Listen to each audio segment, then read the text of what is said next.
Nih bang, tuh ini kendor.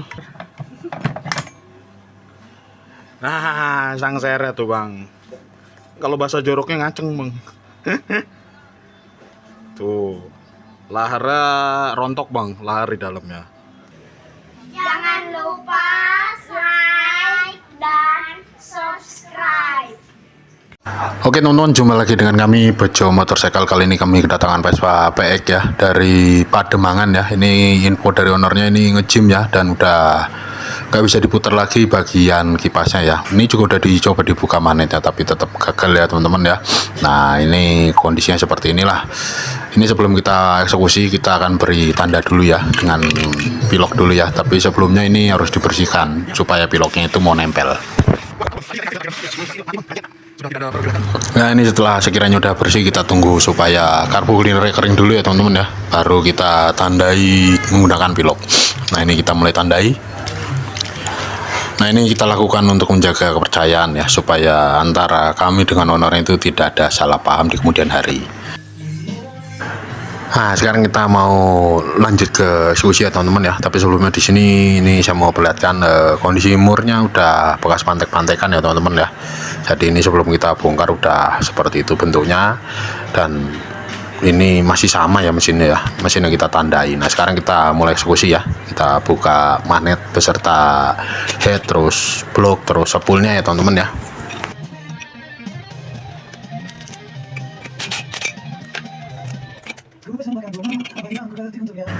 Nah untuk bagian head ini kondisinya seperti ini ya teman-teman ya. Ini untuk head super sprint PX PS ya, sama aja teman-teman ya. Nah ini kodenya ya, dan ada tanda merahnya itu sebelah kanan ya teman-teman ya. Oke kita lanjut eksekusi ya, kita bongkar bloknya karena emang ini udah nge-gym ya, info dari ownernya. Tapi sebelumnya kita buka dulu knalpotnya. Lalu ini untuk kode bloknya ya teman-teman ya. Nah seperti ini kodenya lah.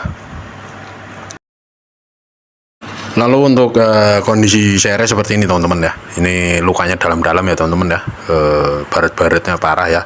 Tapi ini ring sernya juga aman ya teman-teman ya. Sepertinya ini ada pecahan lahar ya, entah lahar bambu atau lahar big end ya, yang ada di stang ser bawah itu. Nah ini kondisi lahar pennya aman ya teman-teman ya, dan ini udah fix ya teman-teman ya. Stang sernya macet ya seperti ini, nge-gym ya.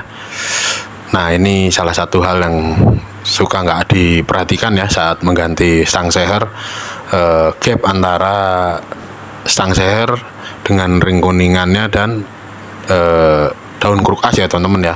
Kalau nggak dikasih gap yang banyak, nanti seperti ini teman-teman ya, macet stang sehernya. Ya udah teman-teman, biar nggak kepanjangan, kita langsung buka aja magnet dan lain-lainnya. Nah ini kita diinfokan juga sama ownernya, beliau dan temennya sempat mencoba untuk membuka kipas ya dengan cara congkel dan digedor, cuman gagal ya. Nah biasanya seperti itu tuh nanti meninggalkan luka ya teman-teman ya, entah di bagian drat bagian kipas dan juga tahanan lahar sebelah kiri ya teman-teman ya. Nah ini sekarang kita mau lepas sepulnya ya teman-teman ya. Oh iya teman-teman, tak lupa juga saya ingatin, jangan lupa kasih tanda di bagian napur dan rengkes ya saat membuka sepul seperti ini ya. Jadi biar nanti nggak pusing ya saat mau memasang kembali. Nah sekarang saatnya kita belah ya mesinnya ya teman-teman ya. Kita lepas semua mur-mur yang ada di rengkes beserta baut-bautnya ya. Baru nanti kita pukul sedikit di bagian selan menggunakan palu ya.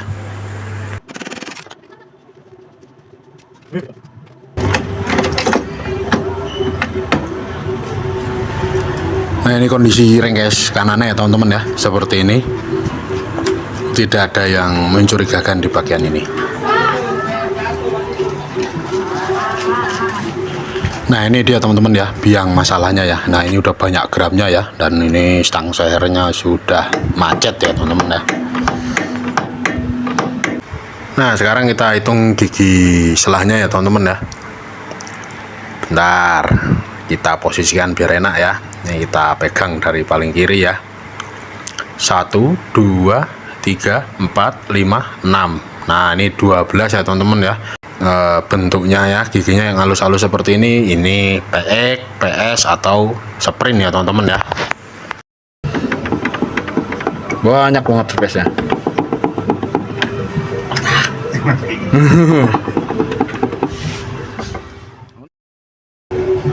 Lalu selanjutnya kita cek gigi silangnya beserta gigi 1, 2, 3, 4 yang berhadapan dengan gigi silang. Siapa tahu ada kerusakan atau apa, karena kita diinfokan juga ini giginya kadang suka nyundul-nyundul ya teman-teman ya. Ya pokoknya begitulah bahasanya ya teman-teman ya. Nah ini untuk bagian gigi aman ya teman-teman ya. Nah sekarang kita lihat nih gigi silang. Ya kendor.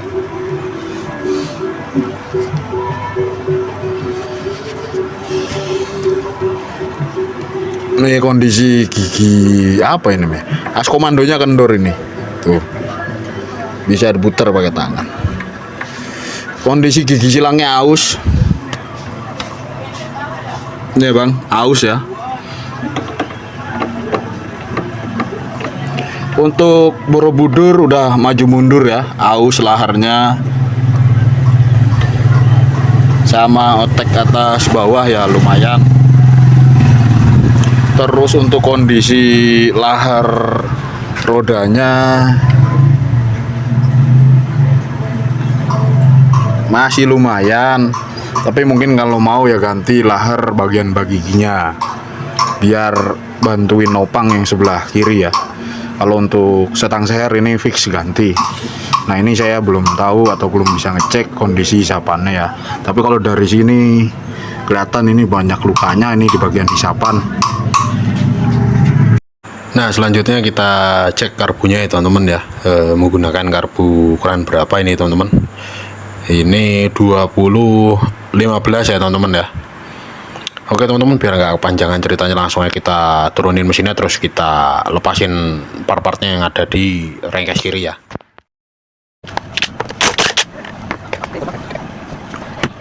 Tahu. Berikutnya ini mau lepas beberapa dulu berhenti.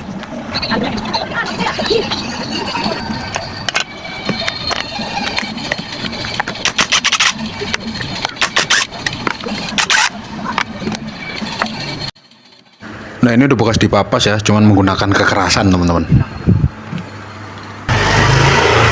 Koplingnya per 6 ya, 1, 2, 3, 4, 5, 6.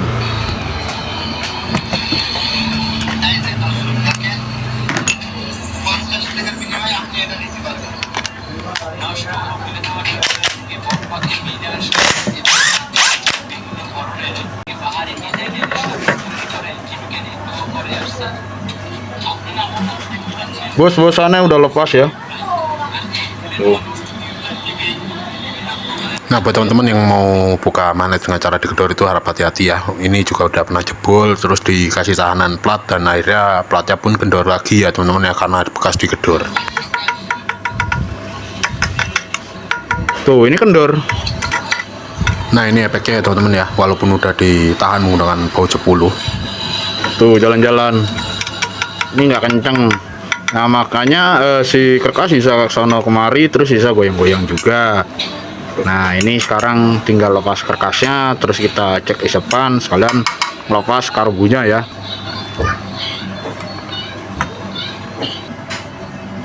Tinggal ngerpas kerkas, bentar. Emang mau ganti setang seher. Nah sang seher tuh Bang. Kalau bahasa joroknya ngaceng Bang. Tuh laharnya rontok Bang, lahar di dalamnya nih rontok. Nah ini yang nabrak isepan ya. Ini kita cek isepan ya sebentar.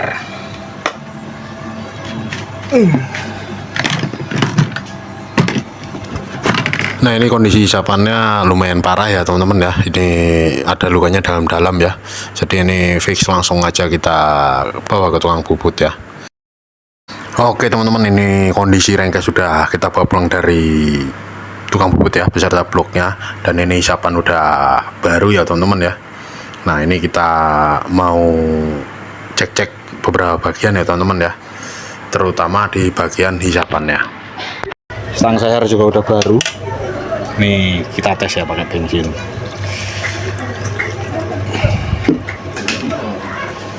Sudah aman ya.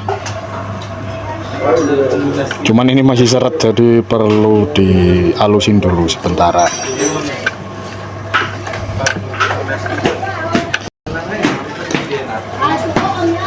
Nah ini nanti tinggal kita halusin ya isepannya ya, tapi sebelumnya ini harus kita lepas dulu kulkasnya, terus kita senter ulang dulu ya teman-teman ya, baru kita lanjut untuk melakukan penghalusan isapan ya teman-teman ya.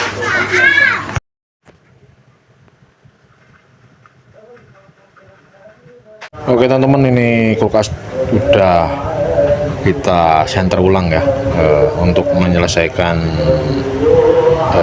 proses isapan yang kita benerin kemarin ya. Tentu setelah kita lepas dari rengkes itu perlu kita senter ulang teman-teman.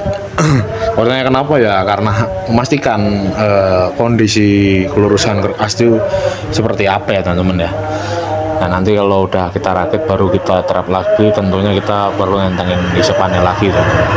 Cuman kan kalau udah kita lepas dari rengkes si kerkasnya ini, kita jadi tahu oh sekian, umpamanya olengnya sekian. Nah kalau seandainya kita nggak lepas dulu, kalau umpamanya si ya maaf tukang bubutnya lagi kurang mood, dia masang kulkasnya dengan sedikit kekerasan, terus dihalusin, terus kita tetap melanjutin ngalusin isapannya supaya lebih enteng, tentunya nanti kan umpamanya nih ya, mungkin kadang teman-teman ada yang habis bikin isapan itu kertasnya nyangkut ya, entah nyangkut bagian belakang atau depan. Nah itu menandakan biasanya ya, kalau yang pernah saya alami, pengalaman saya tuh biasanya bubutannya enggak rata ya, umpamanya dia di sini bekas sambat daging, terus jadi sininya tinggi, sini rendah, karena nggak center ya waktu bikin dudukan yang baru,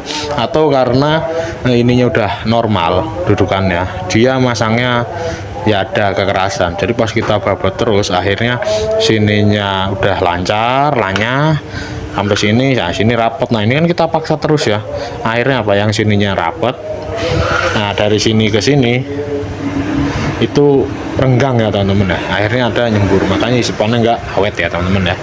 Dan buat teman-teman yang buat isapan, mau buat isapan, pastiin kondisi dudukan lahar kerkas kanan kiri itu normal ya teman-teman ya, dan sehat. Nah ini kemarin sini juga bermasalah ya, bagian tempat silnya kanan kiri ini udah kita rapiin, di tukang bubut, jadi ini tinggal kita pasang-pasang aja ya teman-teman ya. Cuman ini masih proses center ya teman-teman ya. Nah ini walaupun nggak banyak perbaikannya ya, cuma seenggak-enggaknya ini pergerakannya nggak banyak banget teman-teman, dapat di 0,04 sampai 0,05 ini teman-teman. Nah ini jedak-jeduk ini kabur-kaburan tuh karena ini ada luka teman-teman. Nih yaudah teman-teman, ini saya mau lanjut nyuci terus kita terap nanti ya.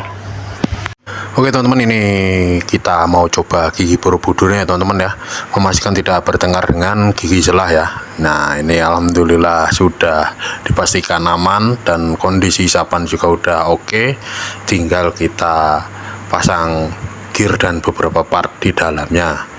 Nah untuk gigi silang ini juga sudah baru ya teman-teman ya, gigi silang sudah baru, terus Borobudur juga sudah aman. Platnya ini kita ganti ya, karena kemarin pakunya sudah mulai kendur, dan ini untuk Borobudurnya sudah tidak maju mundur dan goyang atas bawah. Oke teman-teman, ini udah kita pastikan ya, gapnya ya, celahnya udah kita atur. Terus untuk sini bagian isapan pastikan teman-teman kasih grease atau oli ya, dan begitu juga di bagian seal, supaya saat nanti kita masukkan kruk as ke sini itu dia udah ada pelumasan lah teman-teman ya, supaya tidak menimbulkan luka ya.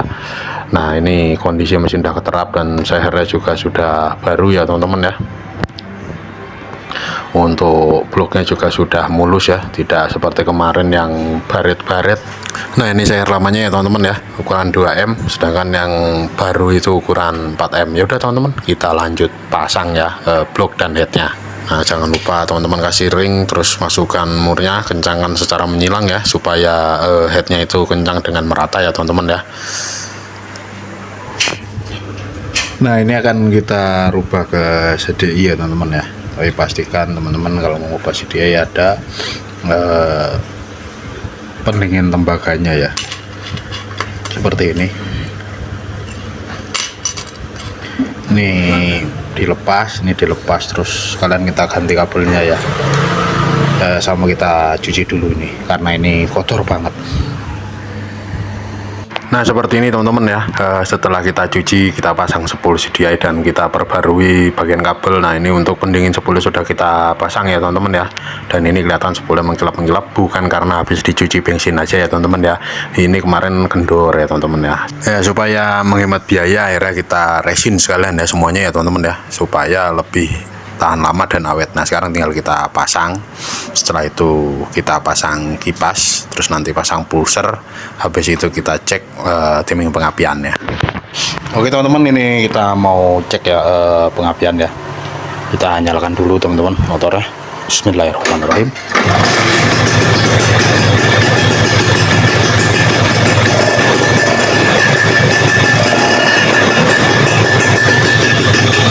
Sudah menyala.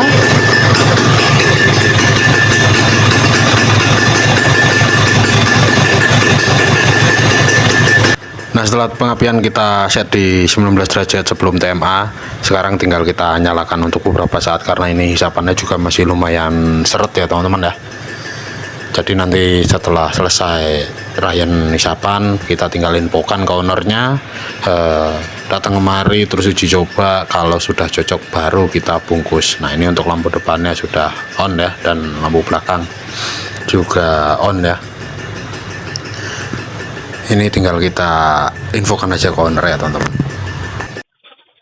Oke teman-teman, ini kondisi motor sudah dites sama ownernya ya. Dan alhamdulillah ownernya juga sudah merasa puas dengan kerjaan kami. Dan ini saatnya motor untuk dibawa pulang sama ownernya ya teman-teman. Oke, buat teman-teman yang sudah meluangkan waktu untuk menonton video ini, kami ucapkan terima kasih dan semoga saja video kami bisa bermanfaat untuk teman-teman semua. Tak lupa juga kita meminta dukungan dari teman-teman semua. Salam dari kami, Bejo Motorcycle.